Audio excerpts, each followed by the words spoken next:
Yo, what's up everyone? I'm back for my second video. This time, I end up winning a matchup that usually would not go the way it did. So, very excited to show you this game. I take the Artificial Gourmet Portal because those are two of my favorite synergies to play. And having access to that early game Reva or Varoom really helps in doing that arty check to see if it's worth pursuing.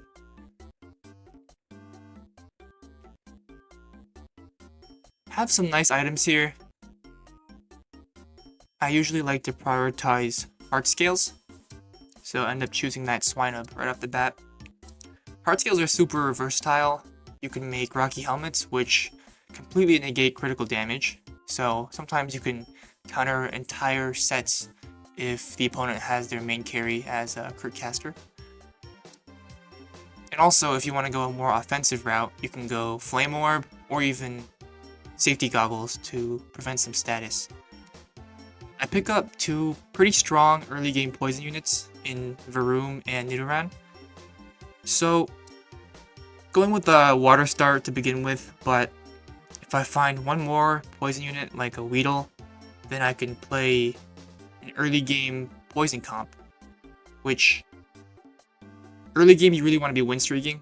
You can also lose streak and get a lot of money that way, but then you are very pressured to make a powerful pivot into the mid game so you can survive. And if that doesn't work out, then you're pretty much screwed. So preferably, you'd want to go for a win streak. And poison really facilitates that very well. Have some more defensive items to choose from. And in this case, I end up picking the heart scale again. Heart scale is super nice when you have a lot of them because you can make, if you have black glasses and charcoal too, you can go for a safety goggles flame orb set, which boosts your attack while not taking any burn damage, or just straight up slam that rocky helmet. So, got a charcoal, and so I already have half of that flame orb set down pat. By the way, this is a pre-recorded game. I played this a few days ago, so just doing some post commentary and trying to explain my thought process on how the game ended up the way it did. Pick up a nice magnet for a little bit more offensive power with my defensive items. And I do see another Nidoran and a Weedle in my shop, which gives me the green light to go with early game poison. Also have two babies, so if I end up lose streaking instead, then that's also an option if I find one more baby. Now this is something I usually don't slam this early into the game. Flame Orb can be risky if you don't have the safety goggles ready because it does do burn damage to yourself, and if you get stalled out, your carry just dies. Plus you heal less because burning cuts all healing received. But in this case, I already have a heart scale on the bench, so the chances of being able to pick up black glasses before the item carousels are done is pretty high. We actually end up losing to this unitemized ground team, but Piloswine is one of the strongest early game units, so understandable. And luckily enough, we instantly get that black glasses, so I'm able to craft my complete item set for my Varoom right away. I realized the last video I made, I called it Revaroom the entire time, which might have been a little bit confusing, but no, it's just the first stage evolution, Varoom. And a Dewpider, which gives me Bug 2 as well. So just like last video, starting off with Bug Poison, my units are very unevolved, so not looking the strongest, but I do have very nice items on my Varoom. If I do end up going full Poison, if the opponent ends up building a safety goggles or any sort of room protect whatsoever, it can really hinder almost all of my damage. And if they have a strong monster team or a ground team and they slam just even one pair of safety goggles, that one mon can sometimes solo my entire poison team, so it's nice to have some upfront damage. These are also really nice steal items, so that's also a route I can go. A lot of players in the meta like playing that Brock Barb Tower build, so steal is also a nice option to keep open if you have the right items for it, which I have very, very nice steal items. And a Varoom, which also has Steel Synergy. Here I'm a little bit regretting selling that Pichu last round to hit Econ because I do find a Cleffa. So with that loss streak, I could have gone babies here and maybe regained some momentum. But I have to make do with what I have. That Shiny Charm actually ends up demolishing my team. I think I might have been able to pull off the win if I didn't have that Shiny Charm to deal with. But alas, he has a very nice early game item set that countered my team. There I was really struggling with whether or not just to sell everything and make 30 econ, or to keep the babies in case I want to pivot into it.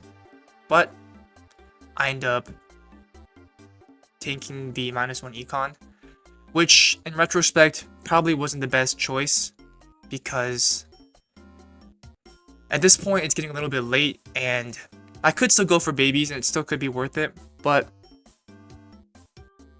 chances of that are a little bit slimmer and it would take me a little bit longer to scale.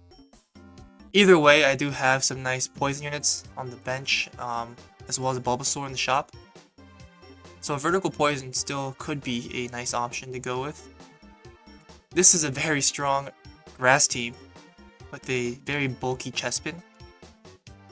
Another nice thing about me slamming my safety goggles so early is that if I do end up sticking with the Dewpider, Dewpider's ability sets out a big electric web that paralyzes all Pokemon that walk on top of it, including your own. So whatever Pokemon I have with the safety goggles will be able to ignore that paralysis, which is very nice. Here I take the Drillbur because it is a steel unit, and it's looking like I might be going steel this game if everything pans out well. So I clear my shop, save that Weedle. I think it's super important to keep your early game as flexible as possible. A lot of players have different philosophies. I see some people just go very aggressive, slam everything that they can immediately, even if it seems a little bit funky, just to win streak as hard as possible early game. And honestly, that is a very consistent playstyle because even if you win less, you still are a lot more likely to get top 4, and that's a very good way to climb. Luckily or unluckily here, I do face against a baby team, so my lose streak is broken. Early game, it's really not good to be alternating between wins and losses. Usually if you lose one, good to keep losing. If you win one, good to keep winning. But sometimes there's nothing you can do about it. I do sell my Drillbur just to hit that Kakuna. Just don't have very many steel units yet. But I end up keeping poison in just because I see some nice amorphous ad picks and I already have 2 Dewpiders. So if I stick with poison, open a poison portal, and I end up getting a pink urchin, not pink urchin, the other one. It's called jeez, the little sea cucumber thing, Pukumuku. That is a poison water amorphous type, so works really well with the poison I already have, as well as the Dewpider providing 1 water to go along with that. So easily destroy Gyarados with my poison, and get another pair of glasses, which isn't the best thing to get here. I'm not sure, maybe if I get more I could do Crit Cast or make a Wonder Box, but that remains to be seen. Very nice water amorphous portal spawns. A little bit far from me, it's moving away, but luckily no one else is interested, so I am able to pick that up after a little bit of thinking. Luckily, Klefki spares me that portal. They are looking for some babies, so that wouldn't have been good for them anyways. I do get a Mimikyu, which there is Drifloon added to the game right now, and Drifloon would synergize very well with that Mimikyu. So that is a very good option. But because I already have the Flame Orb boosting my attack, I go with Love Disc. If you didn't know, Love Disc functions like an XP share, so the 2 Pokemon adjacent to it, it actually shares the best attack, defense, special defense, and special attack stats with both Pokemon. Which, if you have some really nice defensive items and offensive items, it effectively doubles all your item stats, which is incredible. I think Love Disc is one of the uniques in the game with the highest potential. So, because my items already look really good, and synergize really well with Love Disc, I just pick it even though it wasn't what I was going for originally. Pick up a Totodile, which gives me Aquatic. So now I'm looking to maybe pick up some more Aquatic units. There is a lot of overlap between Aquatic and Poison as well, so depending on what ad picks there are, also an option. This guy actually has a little bit confused, has just 5 Groundmons in with no unique, but later on I realized that his unique was a Charcadet, which is weak till it evolves at stage 15. So I think he just wanted to finish digging some holes and potentially get some items before his power spike mid-game. I'm offered a Wimpod in the shop, which, with the Bug and Water, is a really nice pair to my Dewpider. And here I have a decision to make on how to slot that in. I had that Clink on my bench just to check Artie. I actually don't remember what item it was. I'm actually not even sure if I checked what Artie was, but in either case I decided it's probably not as worth as going full Water Aquatic and Monster with what I have right now. So I repurposed my items, fully commit to going Aquatic Water, and put everything on my Wimpod. Wimpod's such a cool Pokemon, and ever since its release I've always wanted to do a full carry on it. I've played it in the past, but kind of as more of a synergy filler. This is actually a very interesting fight. Hoopa seems like it's about to absolutely wipe my Wimpod off the face of the earth, but with some lucky charms by the Love Disc and that paralysis, he actually ends up avoiding death at the very last second, giving it a lot of time to whittle down that Hoopa, and that is a very big win for me. Kinda stole that from this guy's under his nose, which is nice. I do want to save as much health as I can. My team is pretty weak now, but I know I'll be very strong later with my Love Disc. And speaking of strong, there are some very powerful items here in this carousel. Rocky Helmet and Assault Vest provide the most raw defensive stats in the game for attack, for defense and special defense. So luckily I'm able to pick up the Assault Vest. And after slamming that Assault Vest on my Totodile, my Wimpod now receives that 40 special defense as well, which is very nice. He's super offensive right now, so giving him a little bit more longevity will really improve his chances of surviving, doing damage, and getting a lot of monster stacks. Unluckily, my entire team is basically unevolved bar that Kakuna, but Kakuna is a pretty weak early game unit, so really don't have much going for me now except for my items and a lot of potential in what my team can become later. Luckily for me, this ground team also seems to be in a similar phase where it's still trying to scale. Steeldrone is a really good unique that boosts the ability power of all its allies adjacent to it by 50, which is a huge boon to your team. But this early in the game, with his relatively weak ground team, he's not going to be very strong yet. So I end up picking another victory. I also see a Bagon and Horsey in my shop, which both are Dragon Synergy and have synergies that I really want. Later on, if I slot in a Vibrava maybe, if I evolve that Trapinch, then I can double both Water, Bug, and Monster Synergy, which are all things that I really want in this team. We fight another ground team right away, and this one seems to be a lot stronger. I think this is probably the ideal way you want to play ground, which is to slam some very powerful early game items to win streak while you're still relatively weak and don't have a lot of those ground buffs. So stuff like Choice Band, Shell Bell, Soul Dew, those are all very nice items to slam, especially on your T10 unique, so that you can kind of cruise into late game with enough health to survive and dig enough holes. Late game ground is pretty much invincible. If you can dig out every square on your board, you get crazy buffs to both your attack and defenses. So pretty hard to beat later on, and it's a little bit unfortunate that I'm losing to that ground team already, but they do have a very nice item set on their Orthworm. Right now I'm just trying to save as much econ as I can, picking up some units along the way.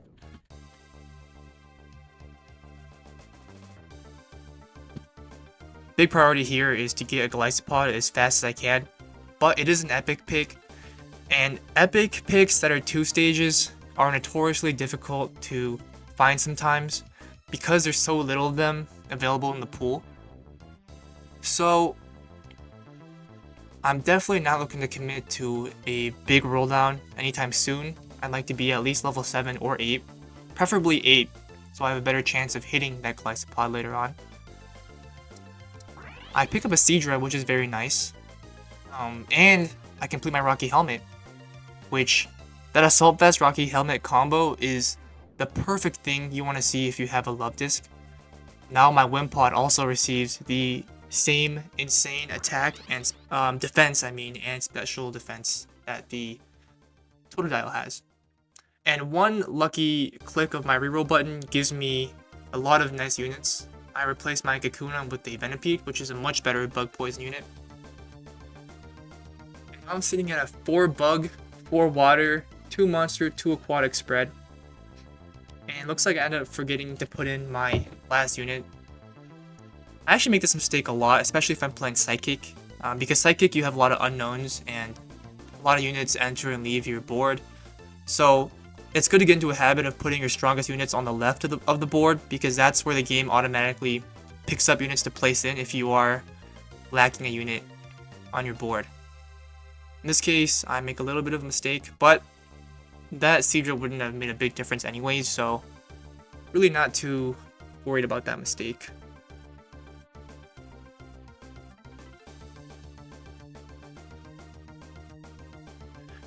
My items right now in a Miracle Seed and Black Glasses are a little bit awkward. Ideally, because I have such strong frontline items already, I really want to see some backline attacking or casting items for a Pokemon in the back row to be able to dish out damage while my very bulky Croconaw and Wimpod take the opponents. But I pick up a 3rd Dragon, so able to slot in Dragon 3 and hit Water 6 and Monster 4. I was going for Gyarados, but at this point, stage 16, I only have 2 Magikarps on my bench. It's not looking very likely I'll be able to hit it, so I end up giving up on that dream and putting in 6 water instead.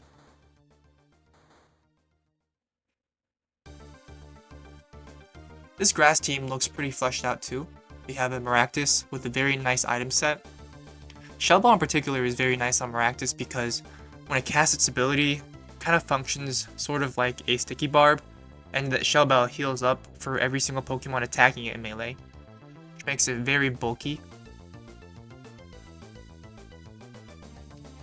But luckily for me, that LUV disc makes both of my melee carries incredibly tanky, and I actually end up beating out that grass team, who was in first place. Another Carousel's here, and I'm really not sure what I want. A magnet would be nice because, well, here I can combine it with my Miracle Seed to make a very nice item for LUV disc, which is the Gracidia Flower. I don't build that item too much because a lot of times I have a single carry that I really want to make powerful. I think it's very useful to pick up late game when you already have established carry that would benefit a lot from that extra attack speed that they don't have to slot in. But in this case, LUV disc has to be in between my 2 carries anyways, and it doesn't transfer over speed buffs.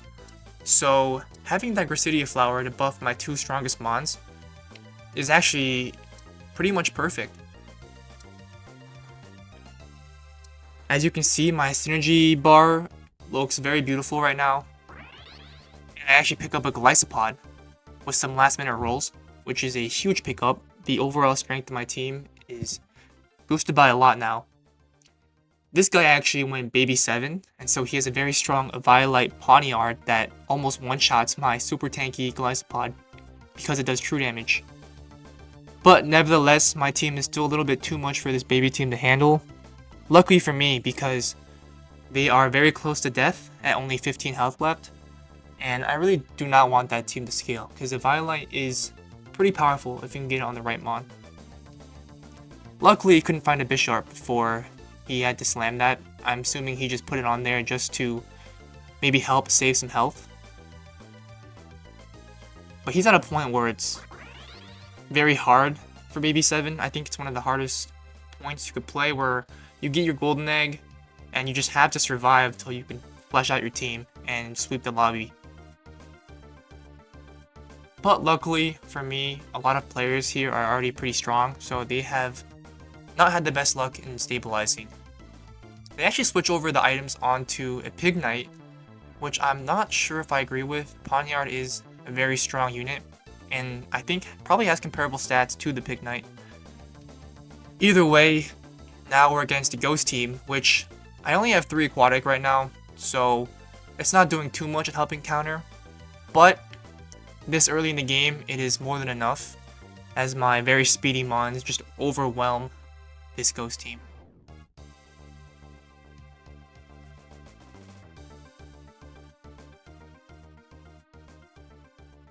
We finally arrive at the Legendary Carousel, and right now I'm thinking that the best Legendary for me would be a Water Dragon, which would be either Palkia or Walking Wake. I'm only level 7 right now, so I still have 2 more slots on my team that could be open once I hit 9. And adding in another Water Dragon, because I didn't get Gyarados, would make Water 9 a very real possibility. And both my carries are Water type, and they are monsters, so casting their abilities more often would be very beneficial for me. But we'll see what we get.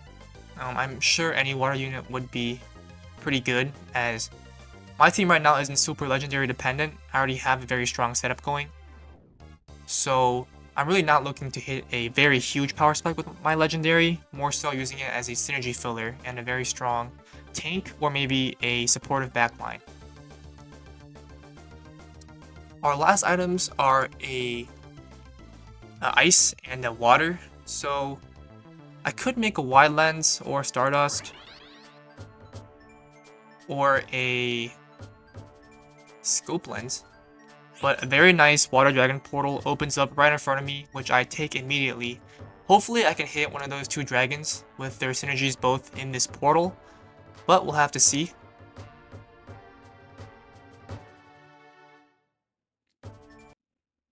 So we get neither of those, but we do get Kyogre, which is a water monster, 2 synergies that I am actively building towards.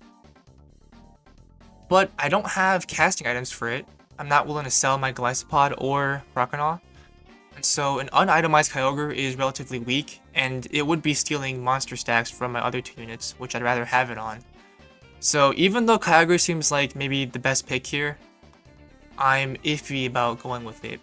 On the other hand, Manaphy can perform pretty well with no items.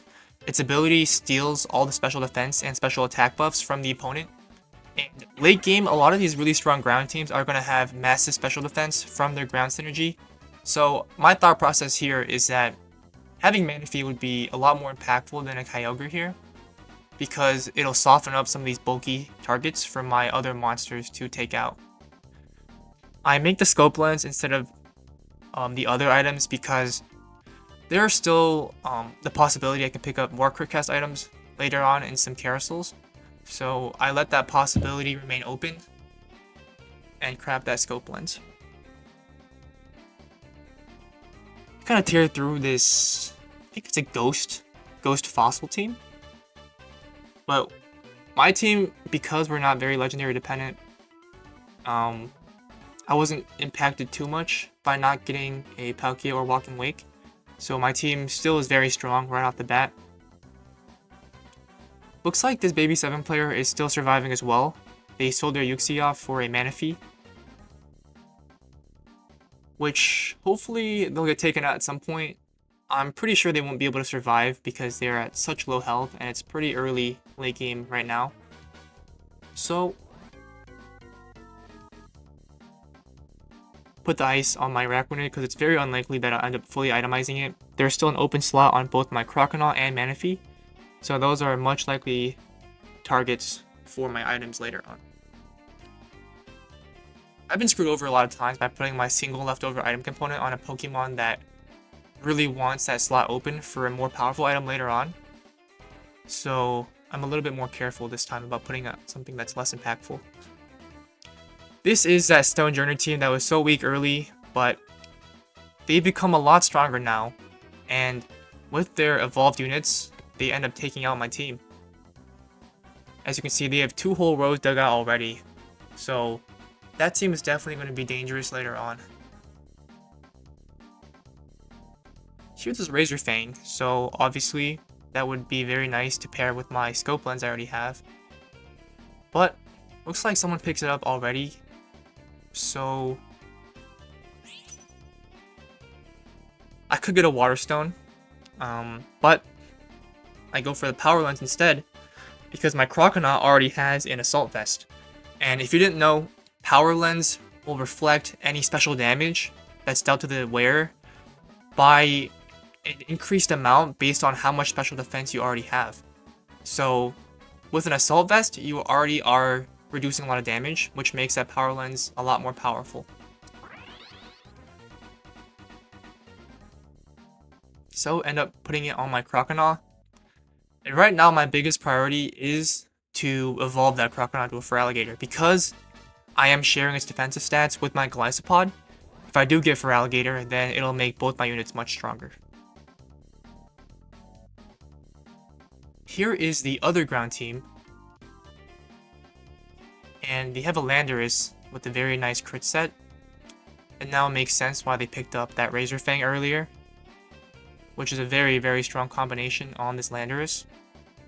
But looks like this ground team is not as powerful as the other one, and I end up taking them out. They weren't as efficient with digging their holes as the other team was. So they're also only at ground 7 at this point, which you really should be at 8 at this point to get those defensive bonuses. But they're still alive, so if they can get their act together, they could still be a big threat to me later on. Right now I'm just sitting at 50 econ, looking to kind of chill out for a little bit until I can evolve my Feraligatr. My synergies look pretty good right now, so I'm not in a huge rush to hit level 9. So I'm planning to slow roll until I can get my mons fully upgraded. You can see here my Power Lens, I think, reflected a lot of damage from that very powerful Archaludon. So I'm pretty happy with the way my Croconaut is itemized. I find a Gumi, which actually is the perfect last Pokemon for my team. It will give me another Dragon Bump, which won't be that impactful, but it gives me 2 Aquatic, bringing me to 6, as well as giving me a Morphous. And as you'll see, my synergy board is going to look very, very beautiful after I put this Gumi in. So I'm looking forward to looking at that, but I'm still not super close to 9, so either I'll have to dump my money and push to 9, or I'll hit that much later in the game. So that Gumi might be sitting on my bench for a while.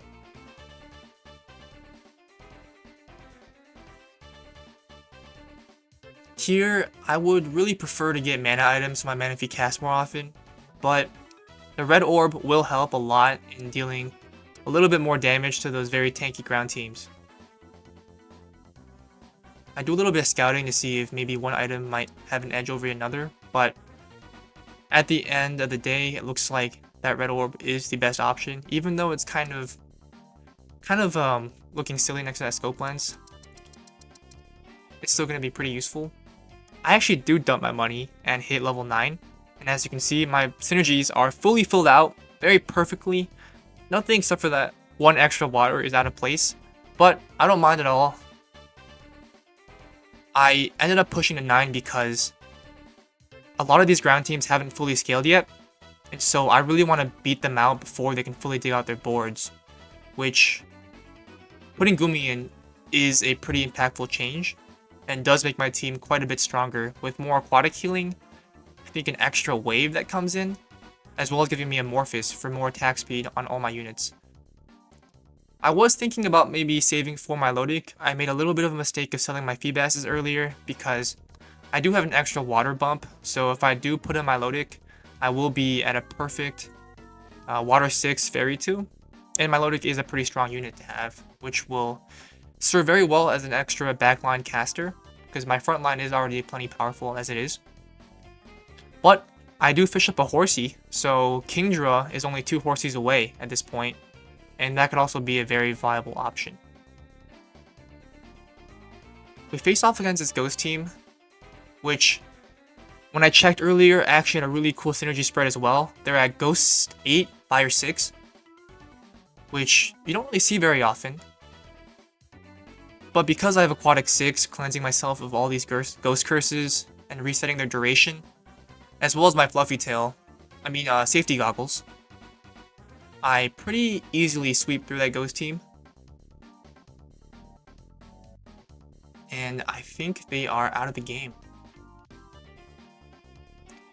Fire 6 is pretty cool to look at, but in order to hit that, they did have to slam 2 Firestones, which looks cool, but Ghost really needs that longevity from tanky items to survive enough for the Ghost curses to take effect.